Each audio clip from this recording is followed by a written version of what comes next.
என்ன விஷயம் பேபி? நீ சொன்னால் ஒரு நிமிஷம் இல்லை, வருஷ கணக்கில் கூட இதே இடத்துல நிற்பேன்.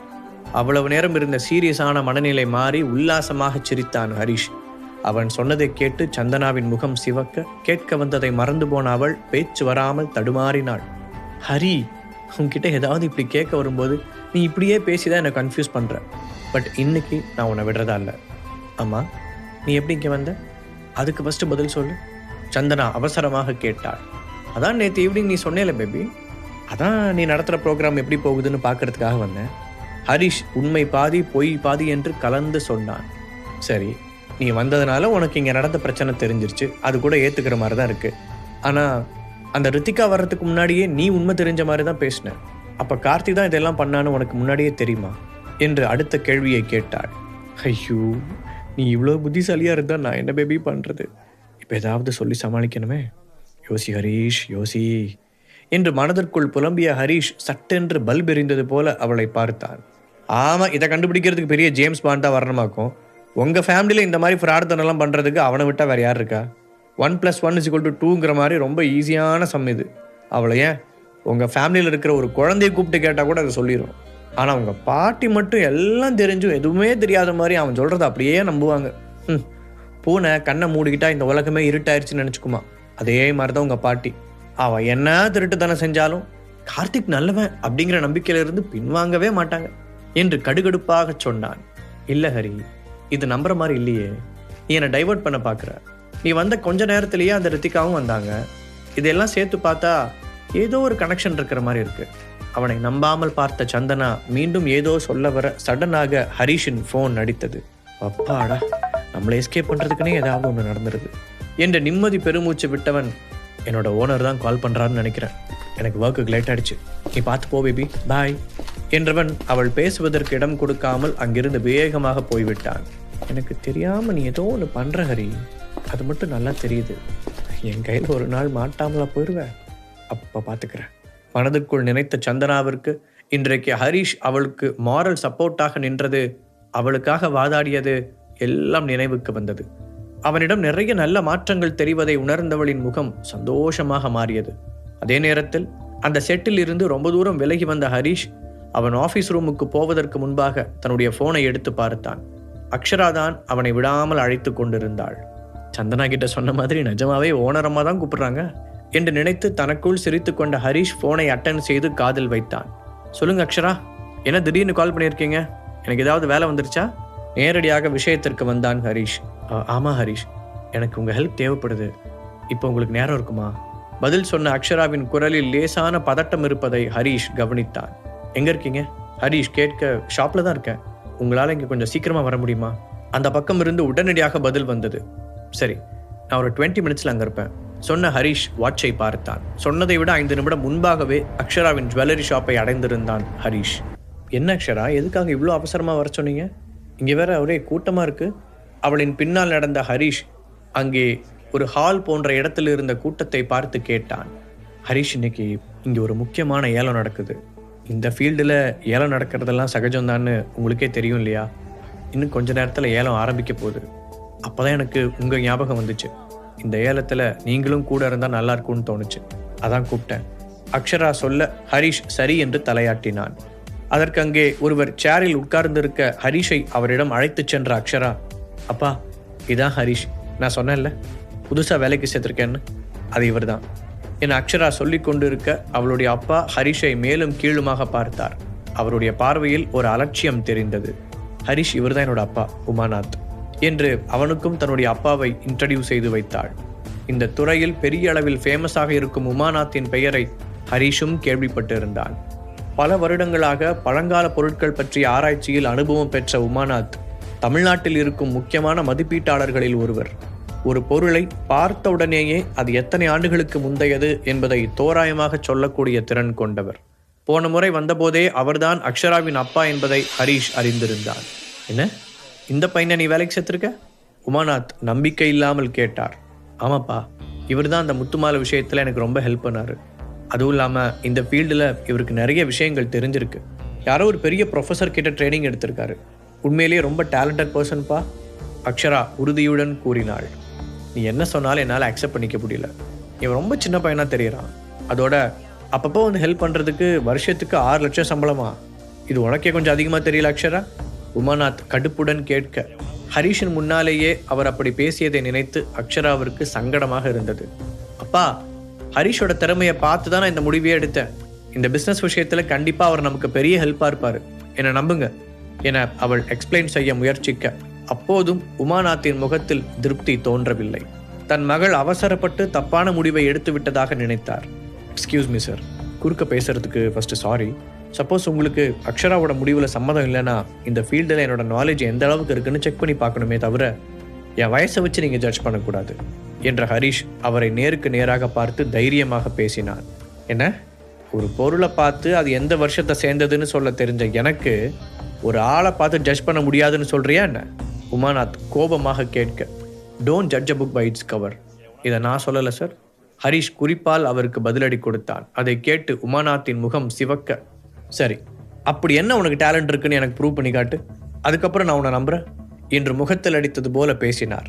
அதை கேட்டு சிரித்த ஹரிஷ், என்னோட டேலண்ட் என்னன்னு நானே எப்படி சார் சொல்ல முடியும்? அது தற்பெருமையாக இருக்காது?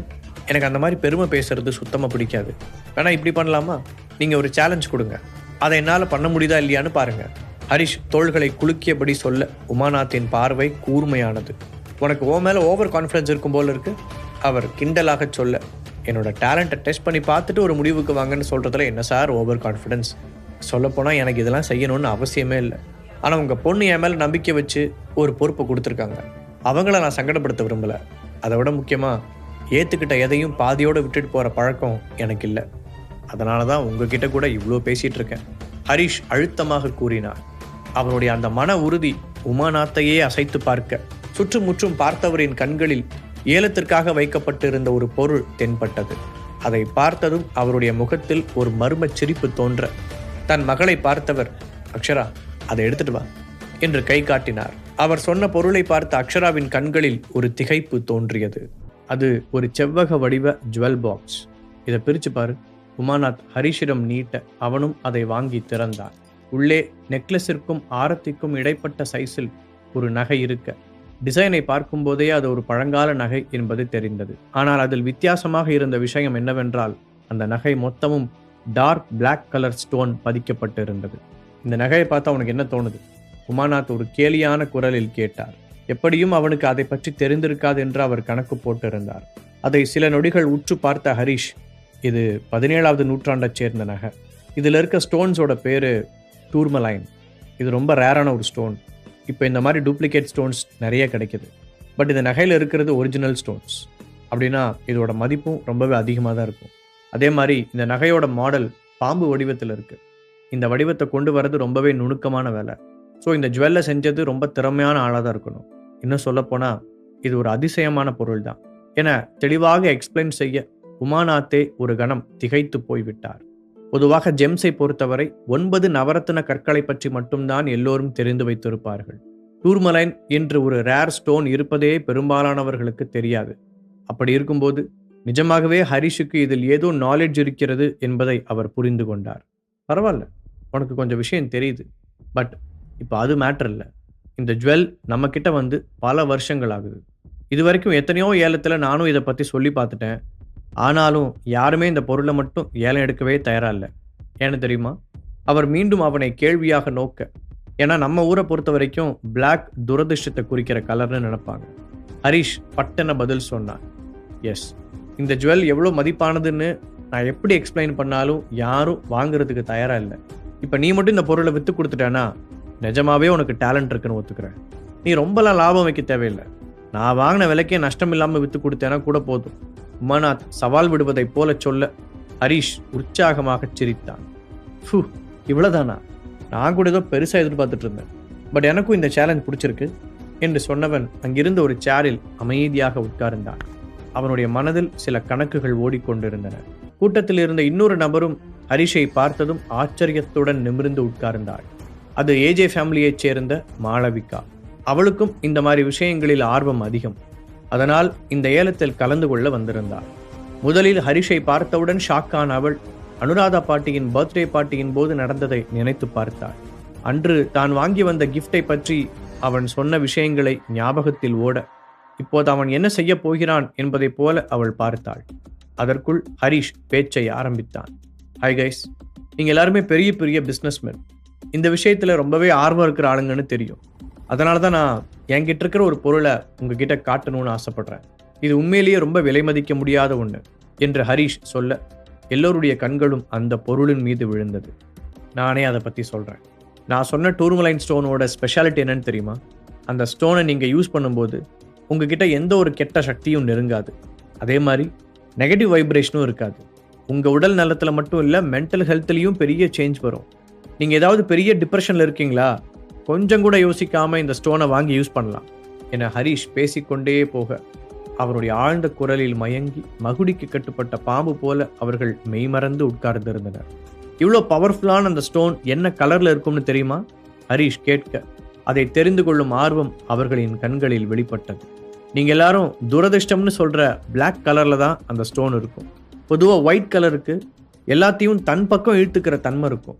ஆனால் பிளாக் கலர் அப்படி இல்லை. அது உங்களை சுற்றி வர நெகட்டிவ் வைப்ரேஷனை அப்படியே ஃபில்டர் பண்ணி நிறுத்திடும். அது உங்களுக்குள்ளே நுழையாமல் பார்த்துக்கும்.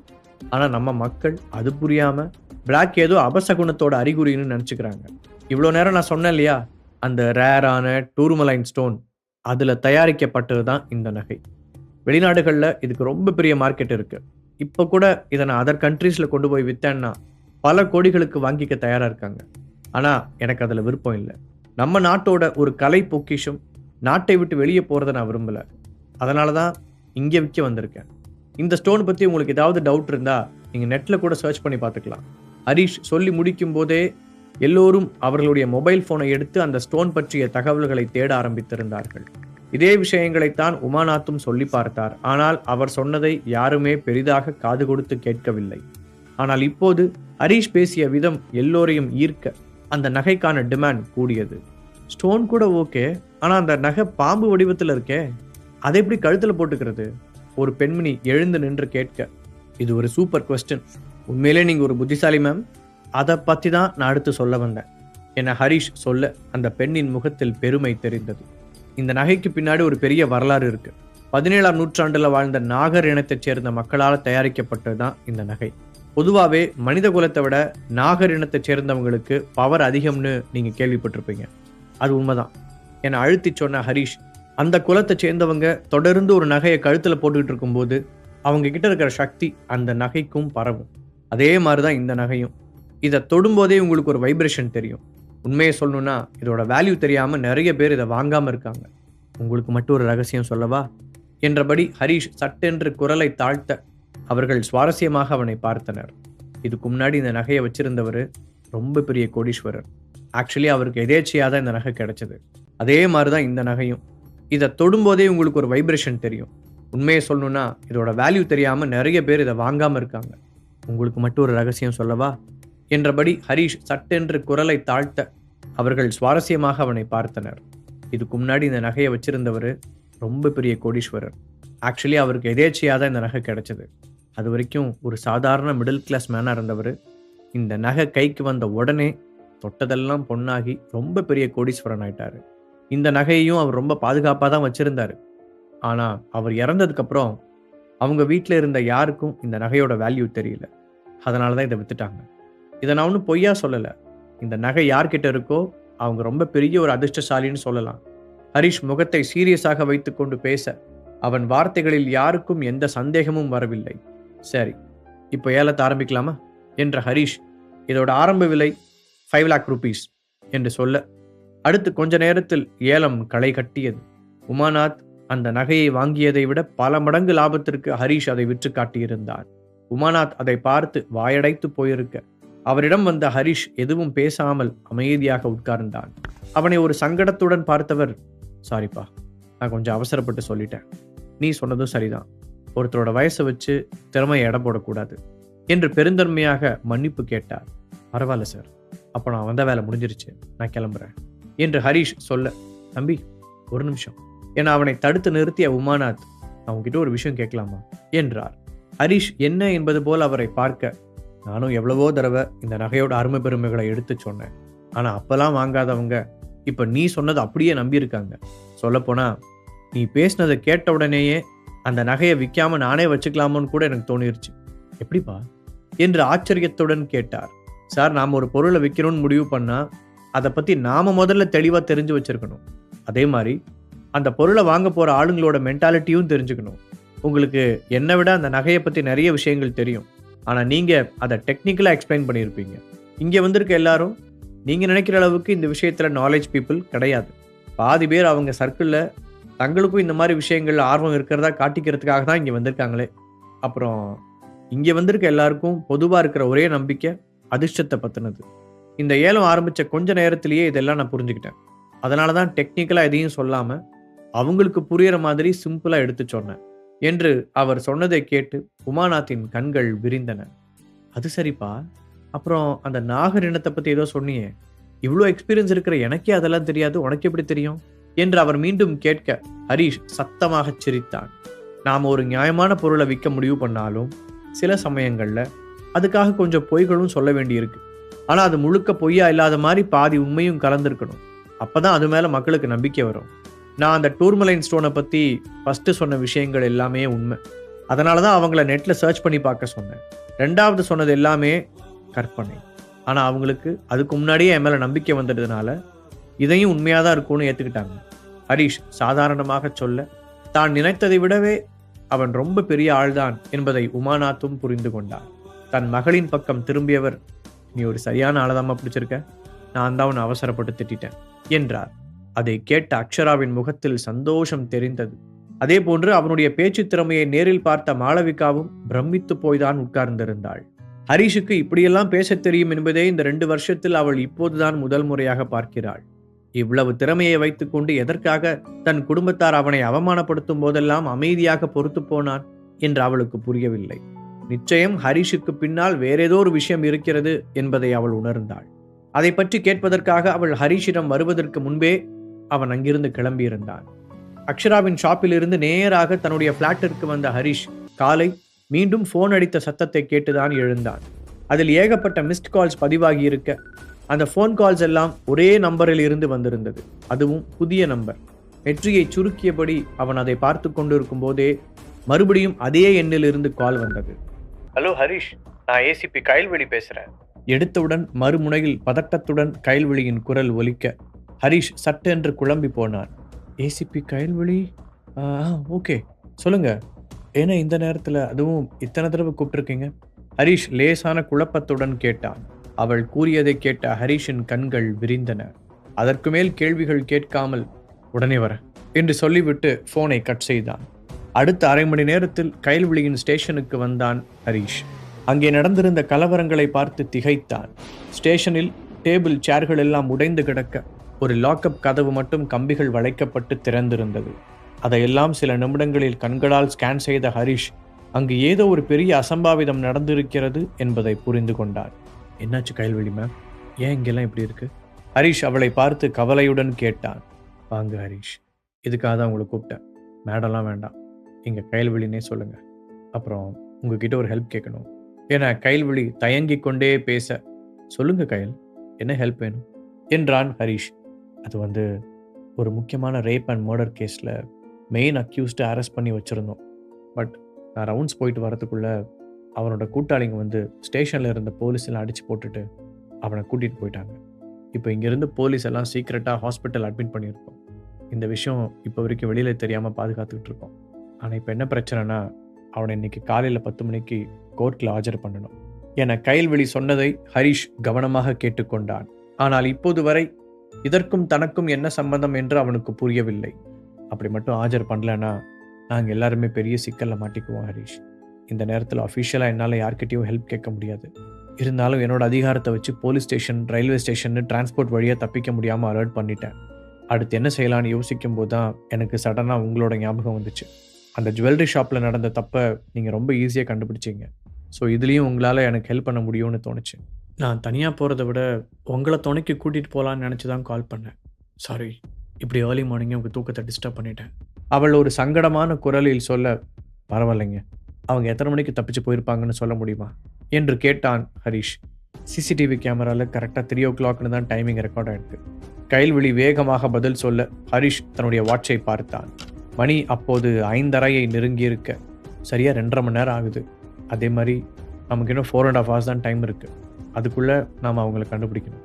கிளம்புங்க என்றான் ஹரிஷ். 2 பேரும் அவனுடைய காரிலேயே ஏறினார்கள். ஹரிஷ் தான் போலீஸ் ஜீப் வேண்டாம் என்று சொல்லிவிட்டான்.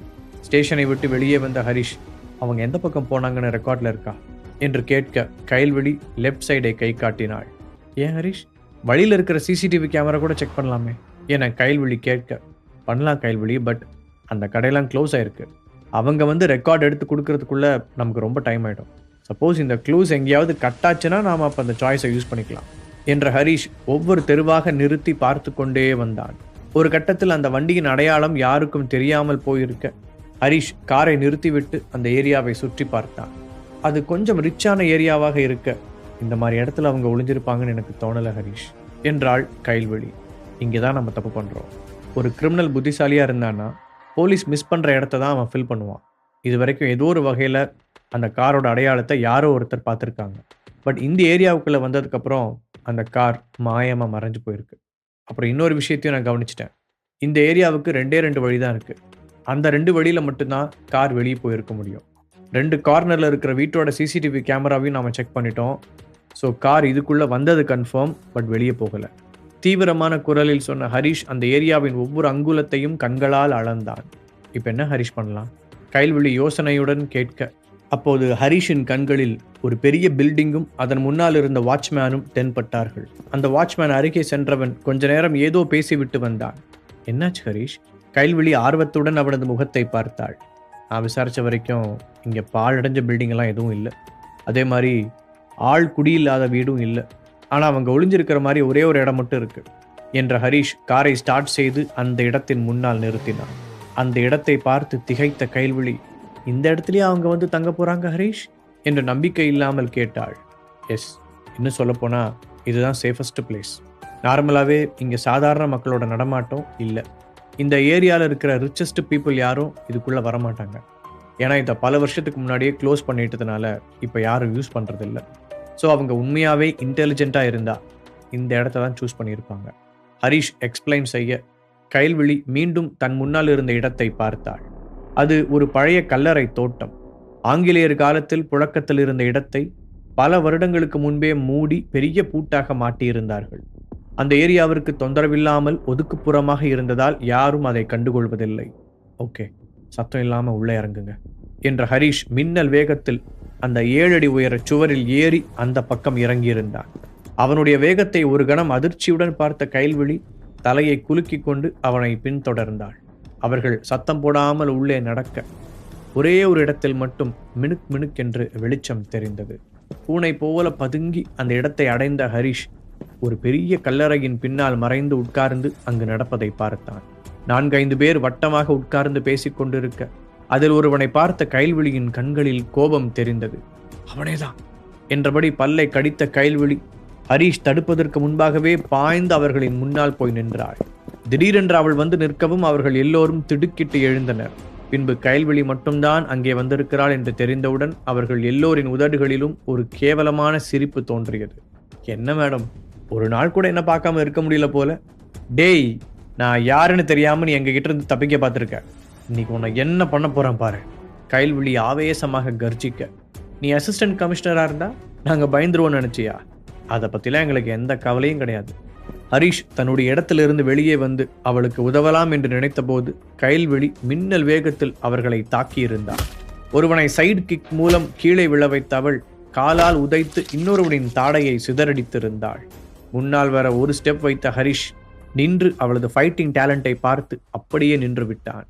ஒரே நிமிடத்தில் அவர்களில் 3 பேர் ரத்தம் வரும் அளவிற்கு அடிவாங்கி வலி தாங்க முடியாமல் கீழே விழுந்து துடித்துக் கொண்டிருந்தனர். ஒழுங்கா முட்டி போட்டு உட்காருங்க, இல்லாட்டி அடி வாங்கியே செத்துருவீங்க என்று மிரட்டினாள். அப்போது திடீரென்று ஒருவன் அவளை பின்னால் இருந்து மடக்கி பிடித்து கரெக்டாக அவளுடைய கழுத்து நரம்பில் ஷார்ப்பான கத்தி ஒன்றை பதித்தான். ஏசிபி மேடம், இன்னைக்கு நீங்க எங்களை அரெஸ்ட் பண்ண போறதில்ல, அதுக்கு பதிலா நாங்க தான் உங்களை அரெஸ்ட் பண்ணி வச்சிருக்கோம் ஒருவன் சொல்ல. டேய், யாராவது பெல்ட் எடுத்து அவளோட கை ரெண்டையும் முதல்ல கட்டுங்கடா. ஒரு சிட்டியோட அசிஸ்டன்ட் கமிஷனர் மேல கை வச்சா என்ன நடக்கும்னு தெரியுமா? அந்த கல்லறையின் அமைதியை கிழித்து கொண்டு சிங்கம் போல கர்ஜித்தது ஒரு குரல். புதிதாக ஒரு குரலை கேட்டவுடன் அவர்கள் அதிர்ச்சியுடன் சுற்றிலும் தேடி பார்க்க ஹரிஷ் அவன் மறைந்திருந்த இடத்திலிருந்து வெளியே வந்து ஒரே செகண்டில் அவர்கள் முன்னால் குதித்திருந்தான். கிட்டத்தட்ட சூரியன் மேலே நெருங்கியிருக்க ஹரிஷின் முகத்தில் நேரடியாக அந்த சூரிய ஒளி பட்டு எதிரொலித்தது. அவன் நிற்பது அவர்களுக்கு நிழலாக தெரிய அவன் முகத்திற்கு நேராக இருந்த சூரிய ஒளி அவர்களின் கண்களை கூசச் செய்தது. யாரா நீ? எப்படி ஒவ்வொருத்தரா வந்துட்டே இருக்கீங்க? தம்பி, யார் நீ? ஏதாவது ஹீரோ ஆகணும்னு ட்ரை பண்ணேன்னா அந்த எண்ணத்தை இங்கேயே குழி தோண்டி புதைச்சிரு, இல்லைனா இந்த கல்லறையில் உனக்கும் ஒரு குழி தோண்ட வேண்டியிருக்கும் என்று சொன்ன தலைவன், ஏய் 2 பேர் போய் அவனை கவனிங்க, அப்புறம் நீ அந்த மாத்திரை எடு, இவன் ரொம்ப துள்றா, அதை போட்டு விட்டாதான் சரியா வரும் என்று தன் ஆட்களுக்கு ஆர்டர் போட்டான். அவன் சொன்னது போலவே கீழே கிடந்தவர்களில் இருந்து எழுந்த 2 அடியாட்கள் ஹரிஷை நோக்கி நடக்க ஒருவன் மாத்திரை பாட்டிலை வாங்கி கைல்விழியின் வாயை திறந்து உள்ளே கொட்டினான். கைல்விழி அதை முழுங்காமல் துப்ப முயற்சிக்க அந்த ஆள் அவளுடைய வாயை பிடித்து அழுத்தி மூடினான். டேய், என்னடா பண்றீங்க? அவள் வாய் குளறியபடி கேட்க ஹரிஷ் அடி வாங்கி கீழே விழப் போகிறான் என்று எல்லோரும் எதிர்பார்த்திருக்க பேங் என ஒரு சத்தம் கேட்க அந்த இருவரும் காற்றில் பறந்து வந்து கைல்விழியின் காலடியில் விழுந்தனர். இப்போது மிச்சமிருந்தவர்கள் அவனை அதிர்ச்சியுடன் பார்த்தனர்.